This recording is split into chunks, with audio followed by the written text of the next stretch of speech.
Sir మీ పేరు? రాజు. Sir ఎన్ని సీట్లు రావచ్చు సార్ ఎన్డీఏ కూటమికి? సీట్లు ఎన్డీఏ కూటమికి ఎన్ని వస్తాయో చెప్పలేను కానీ ఆంధ్రాలో మాత్రం జగన్ వస్తారు.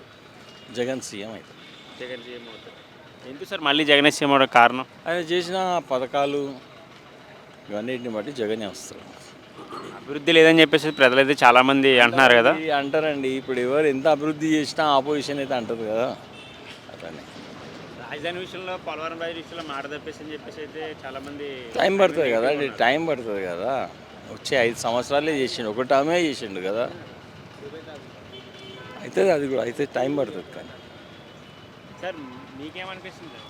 అయితేనండి నేను చెప్తాను ఒక విషయం ఏంటంటే యాక్చువల్గా రాజకీయాలుగా ఎన్ని పార్టీలు ఉన్నా ఎన్ని గ్రూపులు ఉన్నా మేమంతా ఒకటే. లోపల మేమంతా కలిసే ఉంటాం, కలిసే పనులు చేస్తాం. అయినప్పుడు కూడా ప్రతి ఒక్క విషయానికి మనకి రెచ్చగొట్టే వాళ్ళు వెనకాతల నుంచి ఉన్నప్పటికీ కూడా అర్థం చేసుకొని ప్రతి విషయానికి ముందుకు దూసుకుంటూ పోతున్నాం.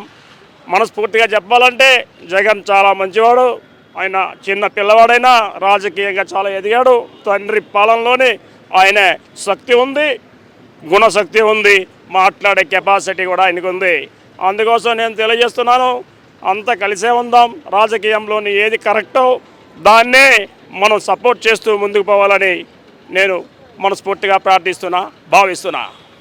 మరి ఎన్డీఏ కూటమి గురించి ఏం చెప్తారు సార్? అది అన్నగారు చెప్పేశారు కాబట్టి ఇంకా నేను అదే చెప్పాలి. మరి చెప్పిందో చెప్పకూడదు కాబట్టి మీరు ఆలోచించాలి. సార్ ఆల్రెడీ మనకి ఏపీలో ఎలక్షన్ హడావుడి అయితే స్టార్ట్ అయిపోయింది. ఒక పక్కన పవన్ కళ్యాణ్ గారు పిఠాపురం ఎన్డీఏ కూటమిలో పోటీ చేస్తున్నారు. మనకి లోకేష్ గారు వచ్చి మంగళగిరి, జగన్ గారు సింగిల్గా పోటీ చేస్తున్నారు. అసలు ఎన్డీఏ కూటమికి ఎన్ని సీట్లు రావచ్చు? మళ్ళీ జగన్ గారు అధికారంలోకి వచ్చే అవకాశాలు ఉన్నాయా?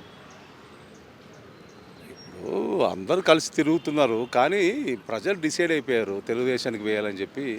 ప్రజలు ఏకపక్షంగా ప్రజల్లో ఉంది అది.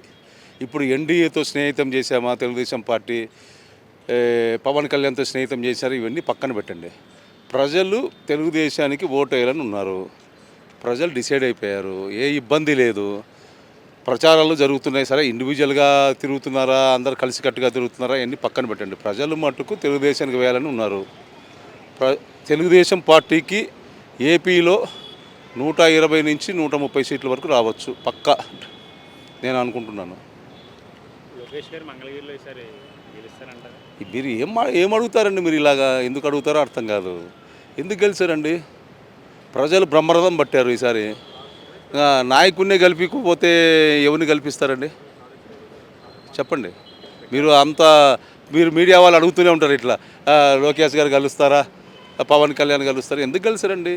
ఈసారి ఆ ప్రజల్లో మార్పు కావాలని ఆ ఉత్తేజంతో ఉన్నారు ప్రజలు.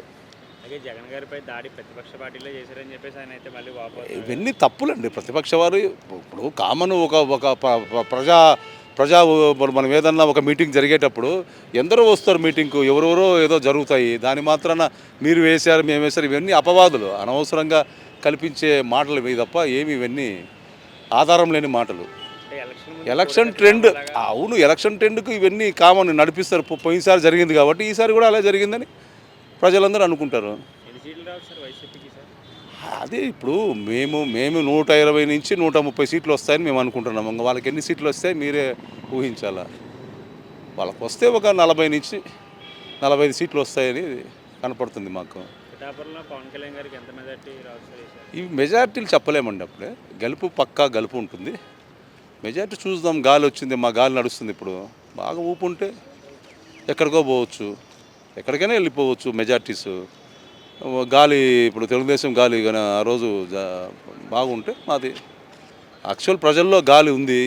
ఏదో అనుకుంటారు అందరూ దీనివలన, ఈ పథకాల వలన. చాలా తప్పు. పథకాలు ఎక్కడికి పోవు. పథకాలు రేపు తెలుగుదేశం వచ్చినా కానీ ఇంకా పథకాలు కంటిన్యూ అవుతాయి. కానీ ఇంకా మా నాయకుడు 6 పథకాలు చెప్పారు, 6 గ్యారంటీలు బ్రహ్మాండంగా మా నాయకుడు ముందుకు తీసుకెళ్తాడని మాకు ఫుల్ నమ్మకం ఉంది. ప్రజలు కూడా నమ్ముతున్నారు. ప్రజలు కూడా ఈ వైసీపీ ఈ జగన్మోహన్ రెడ్డి గారిని ప్రజలు హర్షించడం లేదు. ప్రజలు అన్నీ చూశారు, మార్పు కోరుకుంటున్నారు. ఈసారి తెలుగుదేశం చంద్రబాబు నాయుడు గారు రావాలని ప్రజలందరూ ఎదురు చూస్తున్నారు. ప్రజల్లో ఈ 15 డేస్లో, ఈ 1 మంత్లోనే ప్రజల్లో ఏదో మార్పు వస్తుందనుకోవడం చాలా తప్పు. ప్రజలు డిసైడ్ అయిపోయారు. గవర్నమెంట్ మారడం ఖాయము, తెలుగుదేశం రావడం ఖాయము. దీంట్లో ఎటువంటి అనుమానం లేదు. వాలంటీర్లకు 10,000 శాలరీ జీతం చేయడం పెంచడం ఎలా చూడాలంటారు సార్ దాన్ని? అంటే ఇప్పుడు ఇప్పుడు ఇప్పుడు అది ఒక గవర్నమెంటు, సరే ఎవరైనా ఉండొచ్చు, తెలుగుదేశం అధికారంలో ఉండొచ్చు, మా తెలుగుదేశం అధికారంలో ఉండొచ్చు, వైసీపీ గవర్నమెంట్ అధికారంలో ఉండొచ్చు.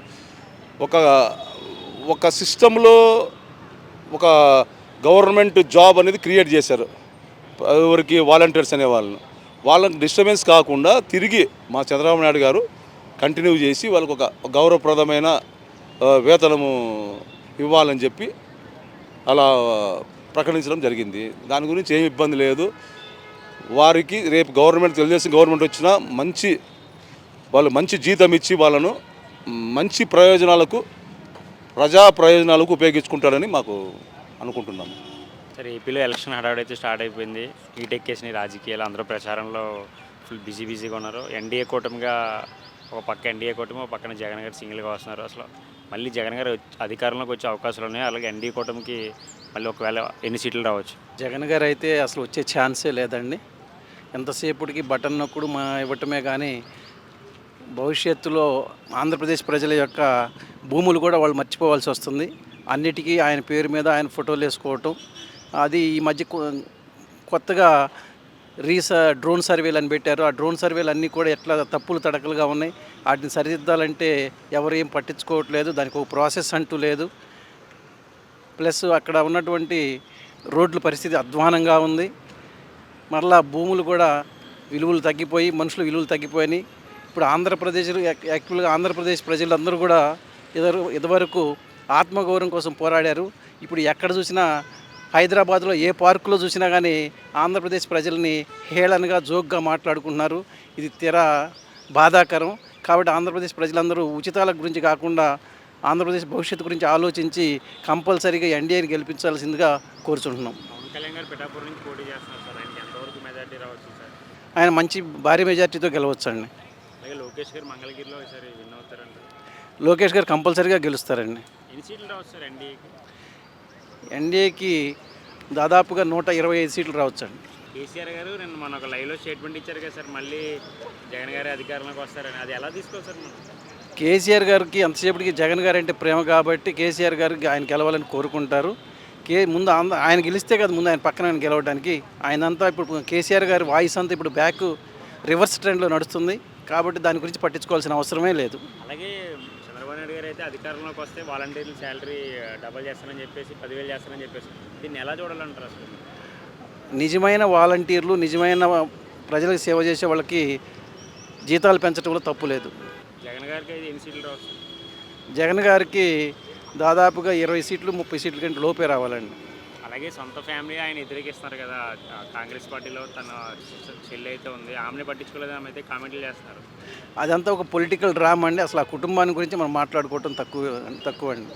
లాస్ట్ టైం చూసుకోవచ్చు మన ఎలక్షన్స్ దాంట్లో కోడిగత్తి డ్రామా అని, ఇలా బాబాయ్ హెచ్ అని, ఇప్పుడు చూస్తే రాయి తగిలిందని ఇదంతా ప్రతిపక్షం వాళ్ళు చేశారని చెప్పేసి ఆయన అయితే మళ్ళీ బాగుపోతున్నారు కదా సార్.